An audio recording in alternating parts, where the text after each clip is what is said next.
Bonjour, ainsi que chers abonnés qui nous suivent toujours à travers Galsen Cours.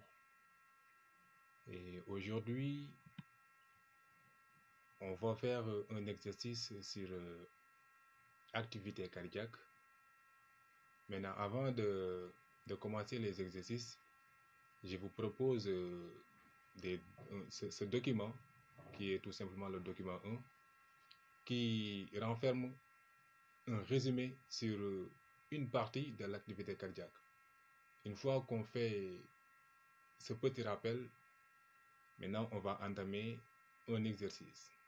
D'accord? Parce que je ne veux pas qu'on commence cet exercice sans qu'on puisse faire un résumé, expliquer encore certaines notions avant de commencer l'exercice. On est d'accord? Donc, je vous dis, avant de commencer, si vous n'êtes pas encore abonné à ma chaîne, veuillez cliquer sur le bouton s'abonner et activer la cloche pour ne pas manquer les autres cours et les autres exercices qui vont venir après. Nous allons commencer. Là, on a activité cardiaque, résumé plus exercice d'application. Maintenant, ce document 1, c'est un petit résumé qui vous rappelle tout simplement quelques notions sur l'activité cardiaque. Maintenant, il y aura après d'autres documents qui renferment des petits résumés. À la suite, vous aurez encore des exercices. Donc, chaque document renferme un résumé et après ce résumé, on a un exercice à traiter pour comprendre exactement ce que ça signifie. On est d'accord? Maintenant, le document 1 parle tout simplement nerf moteur du cœur. Premièrement, on nous dit que le rythme cardiaque normal résulte d'un équilibre entre deux systèmes régulateurs antagonistes, parasympathique et orthosympathique. Ils agissent sur le cœur par l'intermédiaire du nerf moteur, le nerf 10 ou pneumogastrique et le nerf cardiaque ou sympathique. Il existe une régulation nerveuse du fonctionnement. Je répète, le rythme cardiaque normal résulte d'un équilibre entre deux systèmes. Donc on a deux systèmes antagonistes. C'est le système parasympathique et le système orthosympathique. Le système parasympathique se trouve en haut et le système orthosympathique est en bas. Pour ne pas confondre, parasympathique c'est comme un parent. Parent s'évolue en fonction au niveau du haut, et orthosympathique, qui dit ortho, il faut faire allusion à l'auto. Auto a une direction au niveau de la terre. C'est comme une route. Une véhicule, on les appelle aussi auto, n'est-ce pas? Ça roule sur une route. Maintenant, pour faire la différence entre ortho et para c'est comme un parent qui s'évolue en haut et ortho en bas. D'accord? Il agit sur le cœur par l'intermédiaire d'un nerf moteur, le 10. Donc le nerf 10 est un nerf moteur. On les appelle aussi pneumogastrique. Et le nerf cardiaque, on les appelle sympathique. D'accord? Il existe une régulation nerveuse du fonctionnement. Ensuite, on nous dit la stimulation électrique du 10 entraîne une bradycardie. La stimulation électrique du 10 entraîne une bradycardie. Rappelez-vous bien que le 10 est un nerf moteur. D'accord? Le nerf 10 est aussi appelé pneumogastrique. N'est-ce pas? Voilà. Donc on nous dit la stimulation électrique du 10 entraîne une bradycardie. C'est quoi une bradycardie? C'est tout simplement le ralentissement du rythme cardiaque. Si on dit bradycardie, retenez-vous bien que c'est tout simplement un ralentissement du cœur. Ralentissement du rythme cardiaque. D'accord? Donc c'est ce qu'on appelle bradycardie. Une stimulation forte intensité entraîne un arrêt cardiaque en diastole. Puisque lorsqu'on stimule le nerf 10, ça entraîne tout simplement une bradycardie, c'est-à-dire un ralentissement du cœur. Maintenant, une stimulation de forte intensité entraîne aussi un arrêt du cœur en diastole. Si on continue de stimuler avec une intensité forte du nerf 10, cela entraîne tout simplement un arrêt cardiaque du cœur. C'est-à-dire, si on continue de stimuler le 10 avec une intensité forte, le cœur ne va plus se battre. C'est ce qu'on appelle un arrêt cardiaque du cœur en diastole. Bien que l'excitation se poursuive, les contractions reprennent d'abord lentement, puis rapidement. Ça signifie quoi? Que ça signifie que lorsqu'on stimule le nerf 10, on obtient une bradycardie, c'est-à-dire un ralentissement du cœur. Maintenant, si on continue d'exciter le nerf 10 avec une intensité élevée, on risque d'avoir un arrêt du cœur, c'est-à-dire le cœur ne va plus se battre. Une fois que le cœur s'arrête de battre et que l'excitation se poursuit, le cœur, une fois qu'il a arrêté de se battre et que l'excitation se poursuit encore à nouveau, on va voir que les contractions reprennent lentement après un arrêt et que l'excitation se poursuit. Maintenant, les battements, c'est-à-dire les contractions, qui dit contraction du battement, continuent, reprennent d'abord lentement, puis rapidement. C'est ce qu'on appelle échappement vagal. Échappement vagal, ce n'est rien d'autre que après l'arrêt du cœur, le fait que le cœur commence à se battre encore à nouveau, c'est ce qu'on appelle échappement vagal. Puisqu'on a excité le 10 et qu'on obtient une bradycardie, et on continue d'exciter encore à nouveau le 10 avec une excitation, c'est-à-dire avec une intensité forte, là, on risque d'avoir un arrêt du cœur en diastole. Une fois que le cœur s'arrête de battre et que l'on continue encore à stimuler le 10, là, le cœur prend encore ses contractions, c'est-à-dire les contractions reprennent d'abord lentement, puis rapidement. C'est ce phénomène qu'on parle là, échappement vagal. Donc, échappement vagal, retenez-vous bien que ce n'est rien d'autre que la poursuite des contractions du cœur. C'est-à-dire, le cœur a s'arrêté de battre et après, il reprend encore ses contractions, c'est-à-dire il reprend ses battements. C'est ce phénomène-là qu'on appelle échappement vagal. On est d'accord? Voilà. Le nerf vague est cardiomodérateur ou bradycardisant. Donc le nerf vague est cardiomodérateur, c'est-à-dire il modère le battement du cœur, les contractions du cœur. Une fois que le cœur, les contractions du cœur sont élevées, donc le nerf vague vient tout simplement modérer les battements du cœur. C'est pourquoi on les appelle nerf vague, nerf cardiomodérateur ou bradycardisant. Bradycardisant ou cardiomodérateur, c'est pratiquement la même chose parce que ça ne fait que ralentir, diminuer les battements du cœur. On est d'accord? Maintenant, quand on sectionne les deux nerfs 10, on observe une tachycardie. Quand on sectionne les deux nerfs 10, on observe une tachycardie. Là, vous avez une nouvelle terme, tachycardie. Tachycardie et bradycardie ne sont pas les mêmes. Je disais que bradycardie, c'est tout simplement un ralentissement du cœur. C'est le fait de ralentir les battements du cœur. Maintenant, tachycardie, c'est le contraire de bradycardie. Puisque bradycardie est tout simplement un ralentissement du battement du cœur, donc tachycardie est tout simplement l'augmentation des battements du cœur, c'est-à-dire les contractions du cœur. Donc, qui dit tachycardie, c'est tout simplement l'augmentation de tout simplement l'augmentation du battement du cœur. D'accord.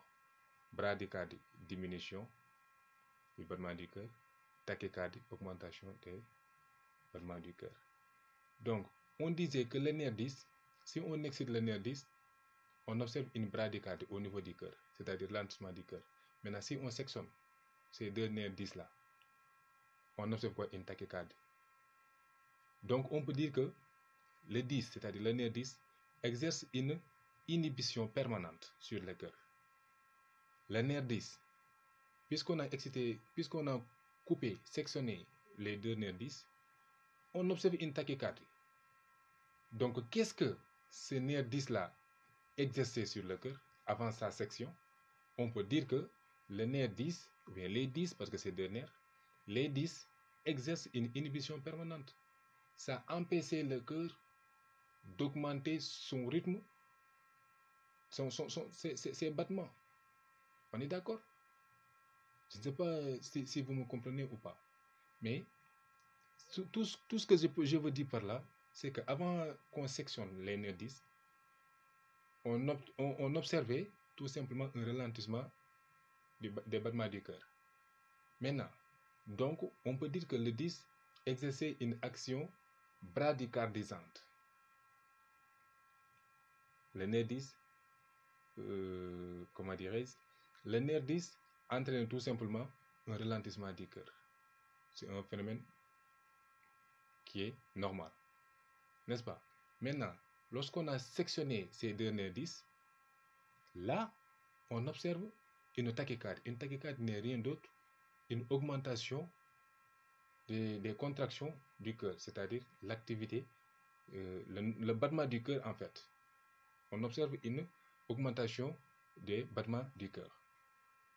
Donc, on peut dire quoi? On peut dire que les 10, les deux nerfs 10 là, exercent une inhibition permanente, c'est-à-dire ça empêchait le cœur d'augmenter son rythme. C'est ce que ces 10 là faisaient. Maintenant, la stimulation du bout central. Maintenant, retenez-vous bien. Après qu'on a sectionné ces deux nerfs 10, on a deux bouts, bout central et bout périphérique. Donc, la stimulation du bout central, c'est la partie reliée à quoi? Au centre nerveux. Bout central relié au centre nerveux. Bout périphérique relié, qui n'est pas relié au centre nerveux. Donc, une fois qu'on a sectionné le bout, le nerf 10, on a deux bouts, bout central et bout périphérique. Donc, la stimulation du bout central du 10 sectionné ne provoque pas de modification du rythme cardiaque. On est d'accord? On a dit la stimulation du bout central du 10 sectionné ne provoque pas de modification du rythme cardiaque. Puisqu'on a sectionné le 10, on a porté une excitation au niveau du bout central, on a observé que cette excitation ne provoque pas de modification du rythme cardiaque. Ça n'a aucun effet sur le cœur. Donc, on peut dire que les influx nerveux centripètes ne peuvent passer. Puisqu'on a porté une stimulation au niveau du bout central du 10 et que cette excitation-là ne provoque pas de modification du rythme cardiaque, qu'est-ce qu'on peut dire? On peut dire que donc les influx nerveux centripètes ne peuvent passer. On est d'accord? Les influx nerveux centripètes ne peuvent passer. Donc, le 10 est une voie nerveuse centrifuge, c'est-à-dire il ne dirige pas vers le centre nerveux. C'est comme par exemple lorsqu'on avait le réflexe, n'est-ce pas?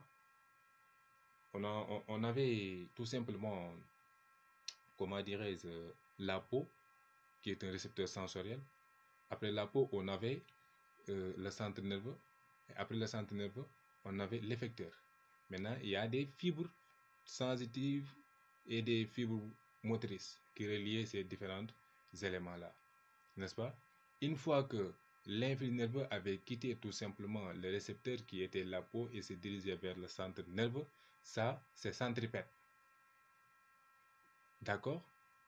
Maintenant, une fois que l'information avait quitté le récepteur sensoriel qui est la peau et se propagé jusqu'au centre nerveux à l'aide des fibres sensitives, n'est-ce pas? Là, puisque l'influx a quitté le récepteur et se dirigé vers le centre nerveux, c'est ça, ce phénomène qu'on appelle centripète. Parce que ça se dirige vers le centre. Maintenant, une fois que l'information arrive au niveau du centre nerveux et doit se diriger vers l'effecteur, là, l'information a quitté le centre nerveux et s'est dirigé vers l'effecteur, donc c'est centrifuge. Il ne dirige pas vers le centre, mais il dirige vers l'effecteur. C'est ce phénomène-là qu'on appelle centrifuge. Donc, on peut dire que lorsqu'on a stimulé le bout central du disque sectionné, cette excitation-là ne provoque pas de modification du rythme cardiaque. Donc, les influx nerveux centripètes ne peuvent passer. Qu'est-ce qu'on peut retenir? Le disque est une voie nerveuse centrifuge. Le disque ne se dirige pas vers le centre, mais il fuit le centre. C'est centrifuge. Maintenant, la stimulation du bout périphérique du disque entraîne tout simplement une bradycardie. La stimulation du bout périphérique du disque entraîne une bradycardie. Les influx nerveux cardiomodérateurs ont pu être transmis au cœur. Le nerf est un nerf moteur, voie efférente, qui conduit les influx nerveux centrifuges. On est d'accord? Le nerf 10, donc on peut retenir que le nerf 10 est un nerf moteur. Parce que les nerfs moteurs fuient le centre, alors que les nerfs sensitifs dirigent vers le centre. Donc retenez-vous bien que le nerf 10 est un nerf moteur qui conduit les influx nerveux centrifuges. C'est-à-dire l'influx nerveux quitte le centre pour se diriger vers l'effecteur. C'est ce qu'on appelle centrifuge. Donc retenez-vous bien que la bradycardie, c'est tout simplement un ralentissement du cœur. Tachycardie, augmentation des battements du cœur. Une fois qu'on a coupé, sectionné le nerf 10, on a deux bouts, bout central et bout périphérique. Et l'excitation du bout central ne provoque pas de modification au niveau du cœur. C'est-à-dire que les influx nerveux centripètes ne peuvent passer. Donc le disque est une voie nerveuse centrifuge. Et que la stimulation du bout périphérique du disque entraîne tout simplement une bradycardie. Ceci veut dire que les influx nerveux cardiomodérateurs ont pu être transmis au cœur. Donc retenez-vous bien que le nerf est un nerf moteur, c'est-à-dire voie efférente, qui conduit des influx nerveux centrifuges. D'accord? Voilà. Ensuite, on nous dit une stimulation électrique du ganglion étoilé, c'est-à-dire relais synaptique du nerf cardiaque, provoque une tachycardie. Il n'y a pas de phénomène d'échappement. Les nerfs cardiaques sympathiques ont un effet cardio-accélérateur. On est d'accord? C'est-à-dire qu'il y a un centre bulbaire et un centre médulaire. C'est-à-dire un centre au niveau du bulbe racidien et un centre au niveau de la moelle épinière. Maintenant, retenez-vous bien que le nerf 10 relié tout simplement est relié au niveau du centre bulbaire, le centre qui est au niveau du bulbe racidien, et que les nerfs cardiaques sympathiques se relient tout simplement au niveau du centre médulaire qui se trouve au niveau de la moelle épinière. Maintenant, le nerf cardiaque sympathique est un nerf cardio-accélérateur. Pourquoi? Regardez bien. On dit une stimulation électrique du ganglion. Ce ganglion-là, c'est le relais synaptique du nerf cardiaque. Maintenant, cette excitation-là des ganglions étoilés provoque tout simplement une tachycardie. On a stimulé le ganglion étoilé. Ce ganglion étoilé est tout simplement le relais synaptique du nerf cardiaque. Retenez-vous bien, en simplicité, on a excité le nerf cardiaque et cette excitation provoque une tachycardie. Et que après cette excitation-là, on n'a pas de phénomène d'échappement. Donc on peut dire que le nerf cardiaque est un nerf cardio-accélérateur. Pourquoi? Parce que retenez-vous bien, lorsqu'on avait excité le nerf 10, qu'est-ce qu'on observait? Une bradycardie. Maintenant ici, lorsqu'on a excité le nerf cardiaque, on a reçu tout simplement une tachycardie. Donc on peut dire que le nerf cardiaque est un nerf cardio-accélérateur. Donc retenez-vous bien aussi que le nerf 10 est un nerf cardio-modérateur. Le nerf cardiaque est un nerf cardio-accélérateur. Parce que lorsqu'on a porté une excitation au niveau du nerf cardiaque, on a observé tout simplement une tachycardie. Tachycardie, c'est tout simplement l'augmentation du battement du cœur. L'augmentation des battements du cœur, tout simplement. Et que après, à la suite de cette excitation-là, on n'a pas observé de phénomène d'échappement. Il n'y a pas de phénomène d'échappement. On a observé tout simplement qu'une tachycardie. On est d'accord? Voilà. Retenez-vous bien ça, parce que l'exercice va porter sur ça. Je vais vous donner après un exercice pour voir est-ce que vous avez retenu ce qu'on vient de dire là. Parce que ça, c'est une partie de la leçon de l'activité cardiaque. Je l'ai résumé tout simplement pour vous permettre à bien faire l'exercice qui va suivre. D'accord. Maintenant, la section des deux nerfs cardiaques entraîne une bradycardie. C'est qu'il y a suppression de la stimulation. Maintenant, regardez, j'ai dit, j'ai porté une stimulation au niveau du nerf cardiaque et on observe une tachycardie, c'est-à-dire l'augmentation des activités, l'augmentation des contractions du muscle, c'est-à-dire des activités du muscle. On a porté une excitation au niveau du nerf cardiaque et le nombre de battements du cœur augmente. Maintenant, si on sectionne ce nerf cardiaque-là, qu'est-ce qu'on observe au niveau du cœur? Une bradycardie. Est-ce que vous me suivez? La section des nerfs cardiaques entraîne tout simplement une bradycardie. Avant sa section, le nerf se battait. L'augmentation des battements du cœur est devenue importante avant sa section, avant la section du nerf cardiaque. Maintenant, une fois qu'on a sectionné le cœur, on n'observe plus d'augmentation des activités du cœur, mais un ralentissement du cœur. C'est-à-dire un ralentissement des nombres de battements du cœur. Donc, on peut dire que ces nerfs-là augmentaient tout simplement l'activité électrique. Raison pour laquelle on a dit que le nerf cardiaque est un nerf cardio-accélérateur. Il accélère le cœur. Maintenant, une fois qu'on a sectionné le cœur ne s'accélère plus, mais il ralentit. C'est qu'il y a suppression de stimulation. Une fois qu'on a coupé, sectionné ce nerf-là, il n'y a plus de stimulation.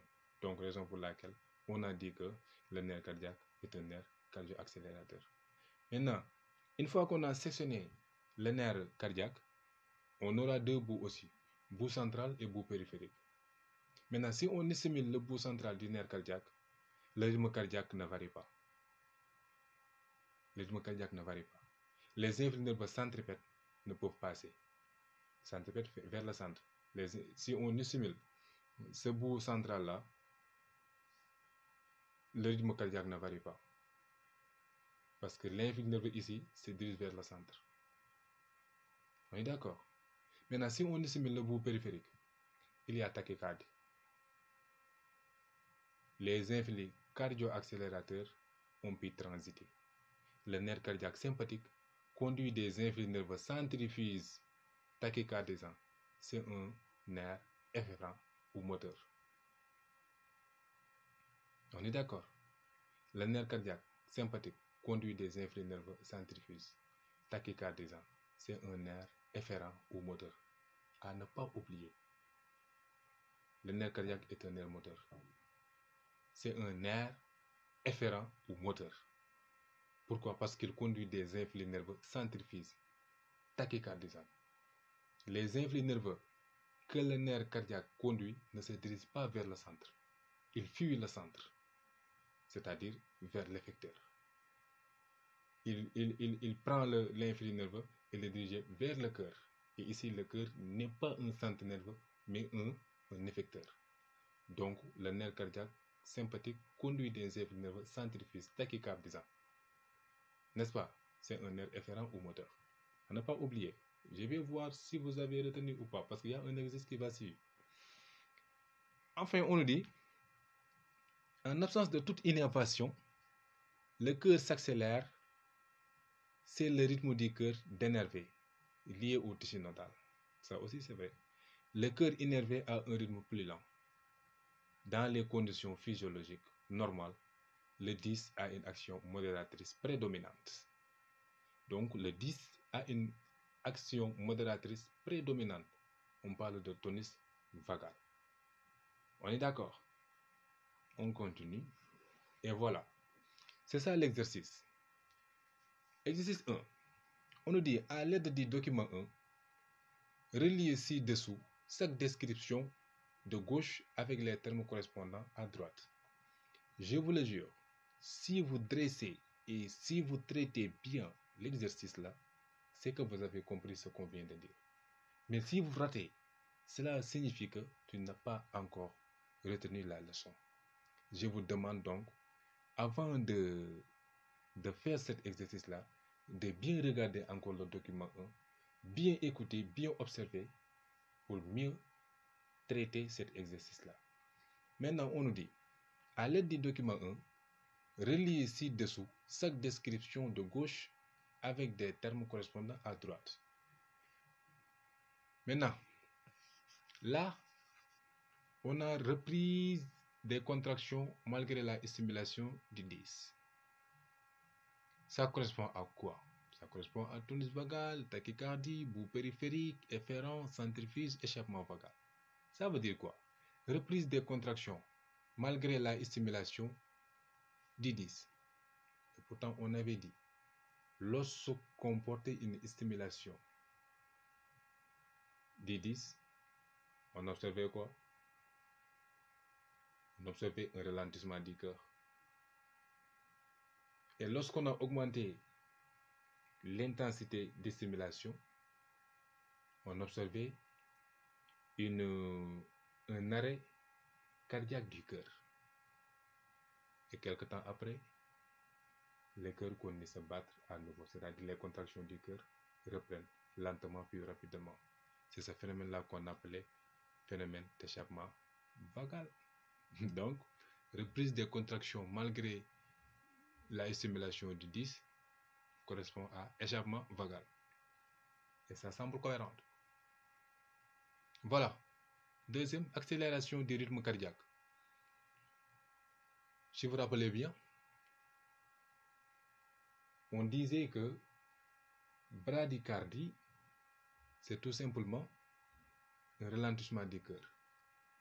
Et tachycardie, c'était tout simplement accélération du rythme du cœur, c'est-à-dire rythme cardiaque. Donc, accélération du rythme cardiaque correspond à la tachycardie. Voilà. Troisièmement, on nous dit influx nerveux véhiculé du centre nerveux vers l'organe. Vous regardez, influx nerveux véhiculé du centre nerveux vers l'organe. C'est-à-dire cet influx nerveux-là quitte le centre nerveux pour aller vers l'organe.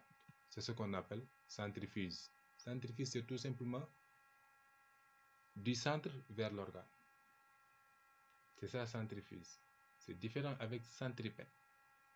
Centripète, c'est vers le centre nerveux. Centrifuge, il quitte le centre nerveux pour aller vers l'organe. N'est-ce pas? On continue. On se dit de la partie du nerf sectionné reliée à l'organe. Supposons, lorsqu'on avait sectionné le nerf 10, on avait deux bouts, bout central et bout périphérique. J'avais dit que le bout central, c'est relié au centre nerveux. Le bout central est relié au centre nerveux. Et le bout périphérique est relié à l'organe. On est d'accord?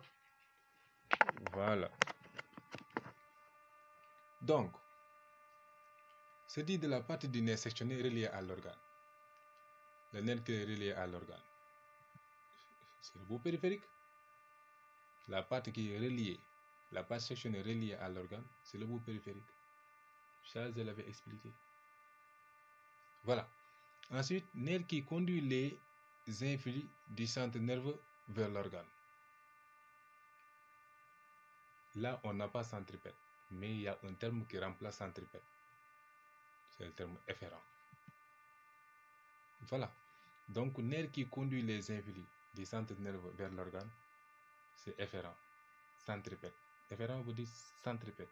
Efférent est différent avec afférent. Efférent, c'est vers le centre, donc c'est centripète. Et ça ne reste que qualifier l'action modératrice prédominante du 10, c'est le tonus focal. Et c'est ça l'exercice 1. Si vous regardez bien, ça n'a pas l'air difficile. Hein. Il suffit juste de comprendre les termes. Et que certains... Parce que je vous dis, l'activité cardiaque est une leçon tellement importante. Vous allez comprendre le moment où le bac commence. Vous allez comprendre. Je vous demande et je vous suggère de bien maîtriser la leçon. Si je vous donne ces exercices-là, c'est parce que je veux que vous maîtrisez bien la leçon. Et voilà, on continue pour l'exercice 2. Voilà, exercice 2, on nous dit, à l'aide du document 1, c'est ce document qu'on étudie, les termes. J'ai donné tout simplement l'exercice 2 pour renforcer les choses. À l'aide du document 1, analysez chaque observation du compte rendu d'expérience suivante. Première observation, on nous dit la section du nerf vague. Le nerf vague, c'est le nerf 10 ou nerf pneumogastrique. D'accord? Innervant le cœur provoque une augmentation du rythme cardiaque, alors que sa stimulation provoque une diminution du rythme cardiaque. Ça veut dire quoi? La section du nerf vague, c'est le nerf 10. Maintenant, la section du nerf vague, innervant le cœur, provoque une augmentation du rythme cardiaque, alors que sa stimulation provoque une diminution du rythme cardiaque. Ça, on l'avait dit. Le nerf 10, sa stimulation provoque tout simplement une diminution du rythme cardiaque. C'est un nerf bradycardisant. Maintenant, lorsqu'on avait sectionné ce nerf-là, on observait une tachycardie, c'est-à-dire une augmentation du rythme cardiaque. Mais on vous demande d'analyser ça, cette compte rendu-là. Pourquoi? Le nerf 10, innervant le cœur, provoque sa section. Innervant le cœur provoque une augmentation du rythme cardiaque, alors que sa stimulation provoque une diminution du rythme cardiaque.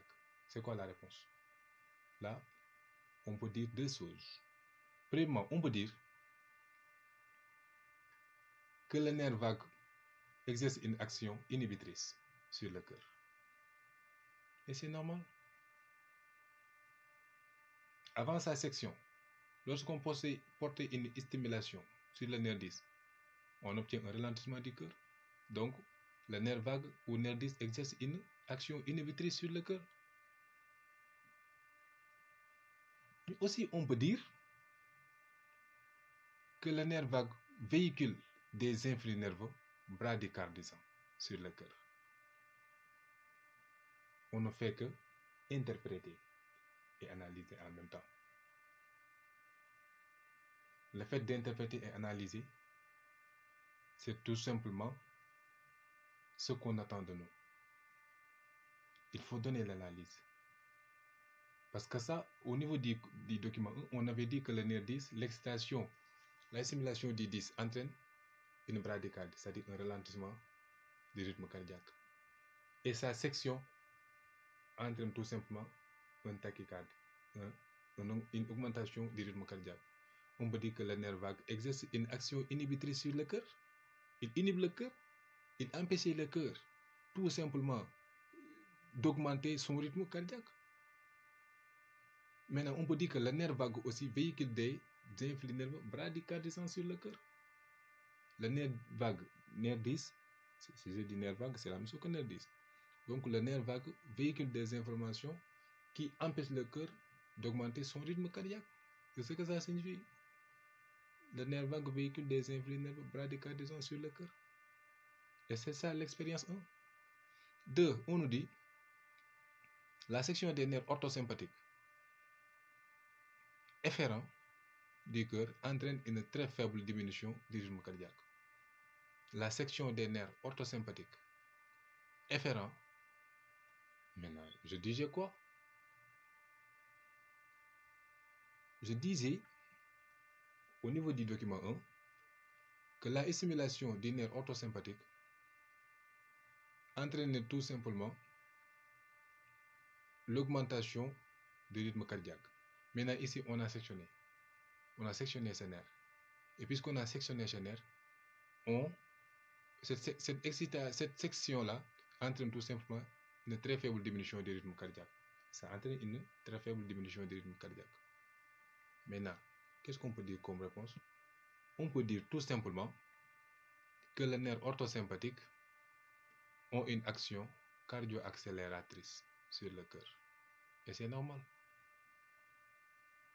Parce que sa stimulation entraîne tout simplement une augmentation du rythme cardiaque. Mais ici, on a sectionné le cœur. On a sectionné ce nerf orthosympathique. Et on observe au niveau du cœur une diminution du rythme cardiaque.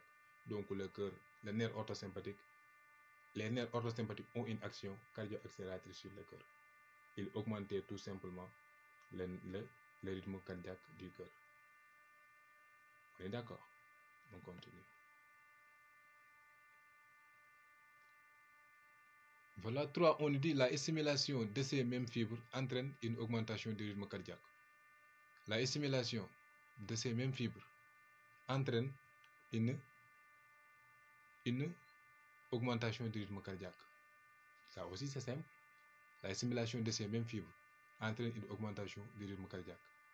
Maintenant, lorsqu'on a augmenté la stimulation sur les nerfs orthosympathiques, qui dit nerf, qui dit nerf parle tout simplement de fibres. Parce qu'un nerf est composé d'un ensemble de fibres et que les fibres n'ont pas le même diamètre. Ça aussi, vous l'avez appris. La stimulation de ces mêmes fibres entraîne une augmentation du rythme cardiaque. Quelles fibres? Les fibres orthosympathiques. Donc, on peut dire que les nerfs véhiculent un influx nerveux tachycardisant. C'est normal. Ces nerfs-là véhiculent des influx nerveux tachycardisants. C'est ça la réponse. 3. 4. On nous dit la stimulation simultanée des nerfs parasympathiques et orthosympathiques entraîne une diminution du rythme cardiaque. La stimulation simultanée des nerfs parasympathiques et orthosympathiques entraîne une diminution du rythme cardiaque. Retenez-vous bien que les nerfs orthosympathiques, que le système orthosympathique et le système parasympathique sont des systèmes antagonistes. Ça aussi, vous ne l'avez pas oublié. Je l'avais dit, ce sont deux systèmes antagonistes.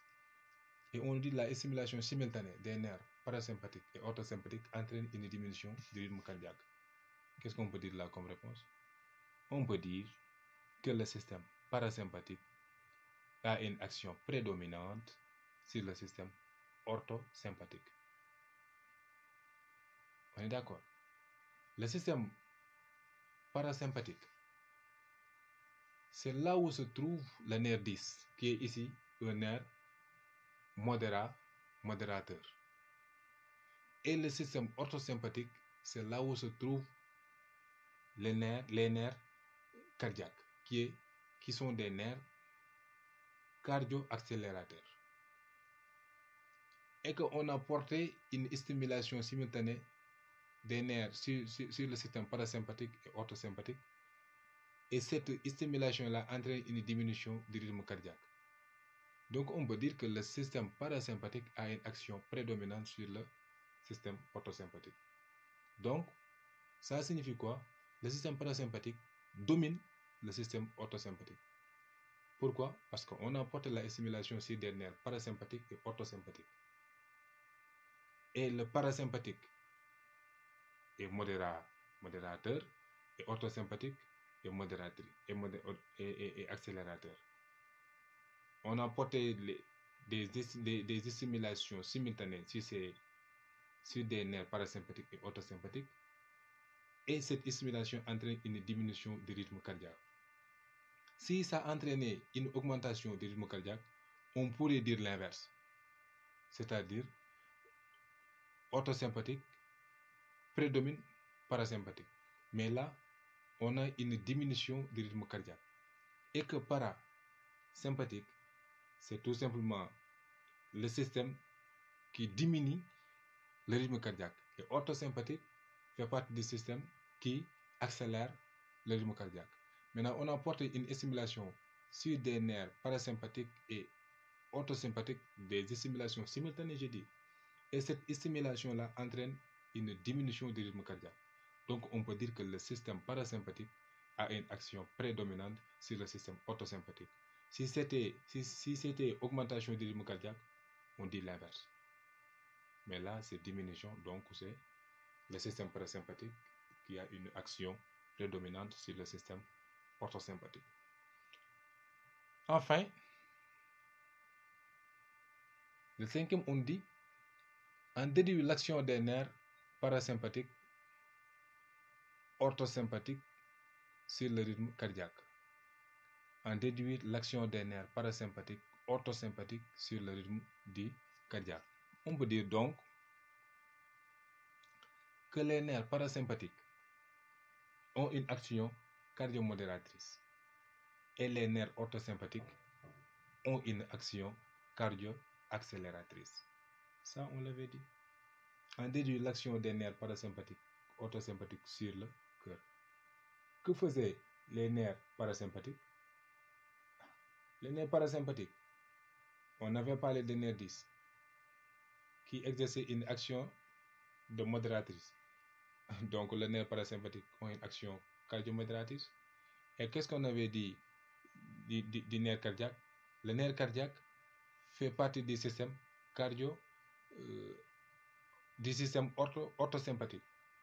Et que le nerf cardiaque fait tout simplement une tachycardie du cœur, c'est-à-dire accélérer le rythme cardiaque du cœur.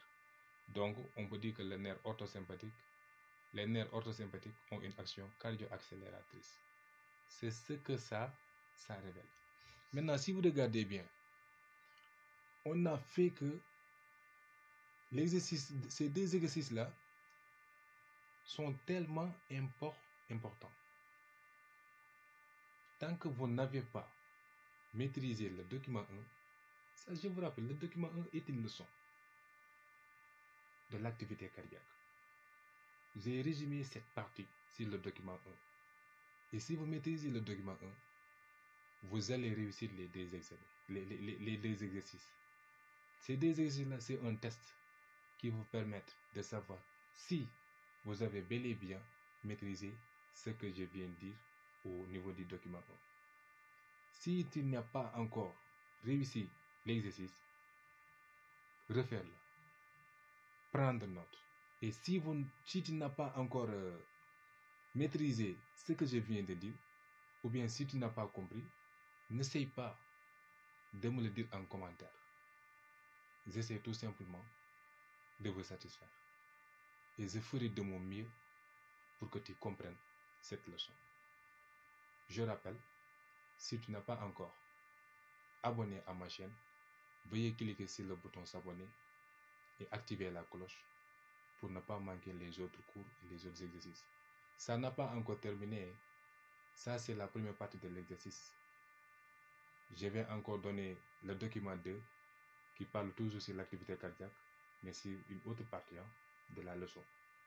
Encore, je propose des autres exercices pour voir si vous avez compris ou pas. Je vous remercie.